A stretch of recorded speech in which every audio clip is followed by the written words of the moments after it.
La question que nous posons aujourd'hui, relativement simple, elle est la suivante. Pourquoi les femmes sont-elles si peu nombreuses au top management des entreprises ? La question, malheureusement, n'est pas récente. Les réponses que nous apportons aujourd'hui sont en fait issues d'une revue systématique de la littérature dans les revues comptables académiques, et donc s'intéressent plus particulièrement à la profession comptable. Mais nous allons voir que ces hypothèses explicatives peuvent être généralisées assez facilement à d'autres secteurs, d'autres industries et d'autres métiers et professions. Donc vous m'entendez bien, oui. Le premier, le constat, il est assez simple. On peut voir qu'on a 50% des filles diplômées du supérieur contre 40% de garçons.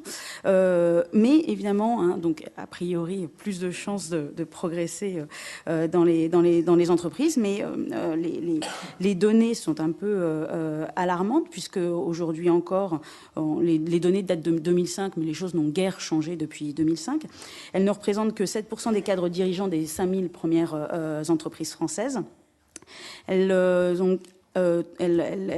occupent 37 mandats sur 571 sièges d'administrateurs du CAC 40, donc représentent uniquement 6%. Et donc un tiers des sociétés du CAC 40 ne compte tout simplement aucune femme dans son conseil d'administration. Alors ça date de 2005, les choses ont un tout petit peu changé, mais enfin, le constat reste quelque peu alarmant. Alors, sur les explications de ce qu'on peut appeler finalement le plafond de verre, le phénomène qui décrit finalement le fait que les femmes puissent progresser dans leur carrière, mais soient finalement arrêtées à ces hauts niveaux au moment d'atteindre ces hauts niveaux de responsabilité. Alors, une première hypothèse explicative qu'on a pu identifier est la question du temps, l'explication de retard historique, qui est encore, de façon surprenante, encore mise en avant. Donc, on voit 40% des présidents directeurs généraux des plus grandes entreprises britanniques, du FTSE 500, estiment qu'une des barrières principales à l'avancement des femmes réside dans le fait que ces dernières seraient arrivées récemment dans la profession. Donc, en réalité, quand on regarde un petit peu statistiquement, cette hypothèse du retard historique tombe d'elle-même, car l'entrée des femmes dans la plupart des professions remonte déjà à une vingtaine d'années, ce qui leur laissait largement le temps, finalement, d'atteindre les plus hauts niveaux de management. Alors, un autre type d'explication tient sur le fait d'une différence, je dirais, inhérente, différence sexuelle entre les hommes et les femmes. Donc, souvent, on fait référence à des personnalités différentes. On peut lire dans la littérature une analyse selon laquelle les femmes seraient plus stressées, moins confiantes, faisant des choix de vie plus centrés sur la famille. Donc, l'ensemble de caractéristiques dites individuelles. Alors, ces deux types d'explications sont très fortement critiqués dans la littérature. Je vous l'ai dit, l'hypothèse historique, elle tombe un petit peu d'elle-même de par l'étude des cohortes et l'analyse de ces cohortes. Et puis les études concernant les types de personnalités, on voit que finalement ces études, et en particulier par exemple sur les choix de vie centrés sur la famille, on voit que cette analyse en fait est très fortement liée à des stéréotypes sociaux et que ces analyses sont très souvent malmenées. Donc d'autres explications du plafond de verre ont été avancées et Claire va vous les présenter. Donc, bonjour à tous. La troisième explication qu'on a pu repérer dans la littérature est l'explication qui fait le focus sur les obstacles organisationnels qui sont posés à la carrière des femmes et à leur accession au poste de direction. Alors, parmi ces obstacles qui seraient donc organisationnels, on trouve beaucoup d'études qui étudient les conditions de travail des postes à haute responsabilité, donc beaucoup de déplacements, horaires tardifs, ce genre de problème qui peut être un problème pour une femme qui veut s'investir davantage dans sa vie de famille éventuellement. Autre élément relatif à ces obstacles organisationnels, l'insertion dans des réseaux particuliers qui sont la plupart du temps masculins et dont les femmes elles-mêmes disent qu'elles ne se sentent pas, capables ou pas volontaires d'intégrer ces réseaux. Parfois, on trouve des études très intéressantes sur le discours promulgué par le client quand on est dans des univers professionnels où les dirigeants ont à traiter avec les clients. Le client apparaît parfois comme un discours qui légitime la préférence pour une personnalité masculine à un poste de direction.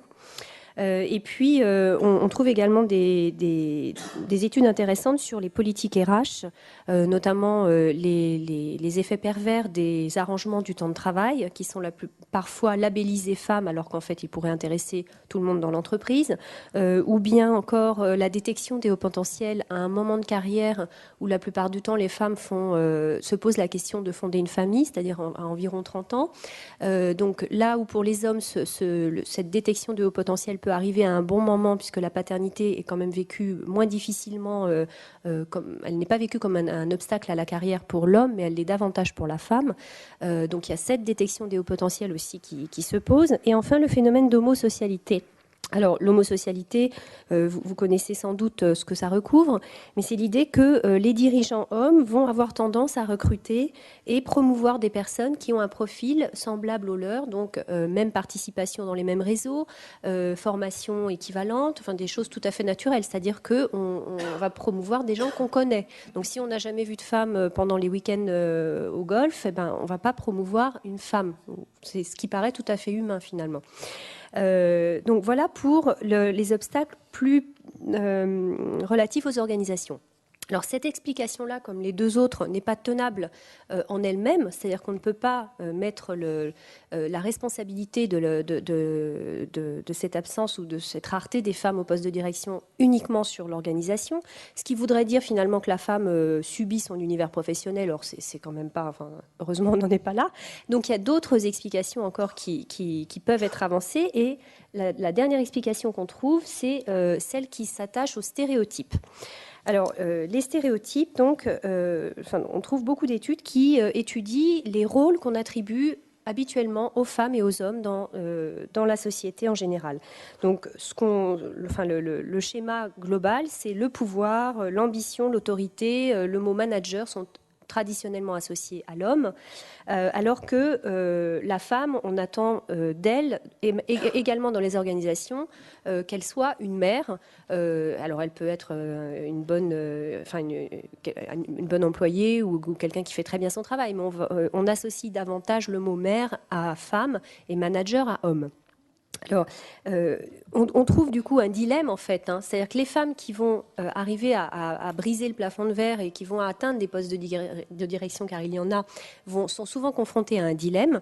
Le dilemme est le suivant, si elles font preuve d'autorité, de comportement de dirigeants, dominateurs, on va les évaluer relativement négativement et on va dire elles sont pires que les hommes.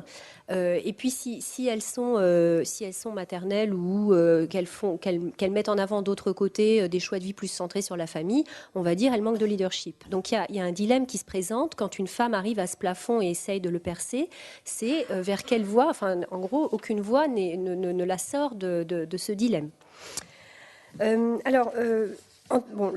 Si on conclut par rapport à ces 4 hypothèses, explication du plafond de verre, les pistes d'évolution possibles par rapport à ces explications. Alors, selon nous, il ne faut pas faire confiance au temps qui passe. C'est-à-dire qu'on refuse l'explication qui consiste à dire que ce n'est qu'une question de temps avant qu'il y ait une égalité homme-femme au poste de direction. On n'accédera pas de manière mécanique, ni les femmes ni les hommes n'accèdent de manière mécanique au poste de direction. Et pour nous, c'est vraiment la combinaison d'obstacles organisationnels et sociaux qui explique le mieux la sous-représentation des femmes au poste de direction. Le deuxième point qu'on souhaiterait mettre en avant en conclusion, c'est le souhait qu'on a de ne pas en faire une affaire de femmes. Alors, si on pense ce problème d'accession au poste de direction comme étant spécifique aux femmes, pour nous, ça peut entraîner une forme de ghettoisation qui ne va faire que renforcer les stéréotypes. Donc, par exemple, si on fait référence plus spécifiquement aux firmes de services professionnels, professions d'audit, cabinet d'avocats, etc., il y a un certain nombre de politiques de ressources humaines qui sont labellisées femmes. Vous savez, tous les programmes Women in PwC, enfin des tas de de cabinets d'avocats et d'audit mettent en avant des programmes labellisés femmes. Et pour nous, ce sont des programmes qui peuvent avoir des effets pervers parce qu'en fait, ça enferme les femmes comme les hommes dans les rôles stéréotypés auxquels on les a toujours associés. Et donc, on peut se poser la question le parallèle avec les politiques d'égalité professionnelle qui ont été développées ces dernières années, parce que finalement, est-ce que ces politiques d'égalité professionnelle n'aident pas simplement les femmes à vivre dans un monde d'hommes? Ça, c'est la question qu'on se pose à partir de ces politiques-là. Donc, le risque, c'est de renforcer les stéréotypes existants, si on fait de ce problème une affaire de femmes. Dernier point, une piste d'évolution serait finalement d'essayer d'anticiper les évolutions de la société plutôt que de refléter des schémas traditionnels, notamment en s'appuyant sur des expériences de femmes leaders. Donc là, c'est quelque chose qui est fait dans d'autres domaines, d'autres domaines que la comptabilité, puisque nous, c'était essentiellement le focus. Mais dans d'autres domaines, il y a beaucoup d'études qui mettent en avant l'expérience, les témoignages de femmes leaders. Donc ça, c'est une manière d'aborder la question des rôles modèles et de l'évolution éventuelle que cela peut porter sur les carrières de femmes. Et l'autre point, pour nous, qui est peut-être plus ambitieux, c'est aussi de combattre les stéréotypes qui visent les hommes. C'est-à-dire que dans une organisation, les hommes ont également à combattre des stéréotypes. Ce sont eux les managers, ce sont eux qui rapportent, qui financent la vie de leur foyer. Et donc, s'ils avaient les mêmes opportunités que les femmes pour s'investir dans, par exemple, des choix de vie plus centrés sur la famille, selon nous, ça permettrait de changer les stéréotypes qu'on a tous en tête sur les modèles de carrière. Et ça serait finalement également très bénéfique pour les carrières des femmes. Donc voilà pour cette étude. Et nous sommes tout oui pour vos questions et vos réactions.